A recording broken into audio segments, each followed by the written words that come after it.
বৃষ্টির হাত থেকে পিচ রক্ষায় আধুনিক প্রযুক্তির ছোঁয়া। নিউজিল্যান্ডের আদলে মিরপুর একাডেমি মাঠে তৈরি করা হয় গ্রিনহাউস বা পিচের রিট্র্যাক্টেবল ছাদ। ২০২৩ সালে প্রায় ৪ কোটি টাকা ব্যয়ে নির্মিত এই কাঠামো নিয়েছিল বড় পরিকল্পনা, বড় প্রত্যাশা।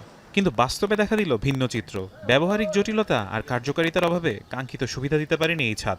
সংশ্লিষ্টদের দাবি, সঠিক রক্ষণাবেক্ষণের অভাব এবং পরিকল্পনার ঘাটতি এই ব্যর্থতার মূল কারণ। বিসিবির গ্রাউন্ডস কমিটির চেয়ারম্যান খালেদ মাসুদ পাইলটের সাথে মুঠোফোনে যোগাযোগ করা হলেও এই বিষয়ে কথা বলতে অস্বীকৃতি জানান তিনি। ফলে উদ্বোধনের আগেই ভেঙে ফেলার সিদ্ধান্ত নিতে হয়েছে বিসিবিকে। যে প্রকল্পে কোটি টাকা সহজ বিনিয়োগ করা হয়েছিল সেটি এখন পরিণত হয়েছে লোকসানে। এমন বড় প্রকল্পতে ছিল সম্ভাব্যতা যাচাই আর দীর্ঘমেয়াদী পরিকল্পনার অভাব। মিরপুর একাডেমি মাঠের এই গ্রিন হাউস এখন শুধুই একটা ভাঙা কাঠামো, যা মনে করিয়ে দিচ্ছে পরিকল্পনার বাস্তবায়নের ফাঁকফোকরের গল্প। কোটি টাকার এই প্রকল্পের এমন পরিণতি প্রশ্ন তুলেছে পরিকল্পনা ও তদারকির উপর। ভবিষ্যতে এমন বিনিয়োগে কতটা সতর্ক হবে বিসিবি, সেটি এখন দেখার বিষয়। ফারহান ইহসান, এখন, ঢাকা।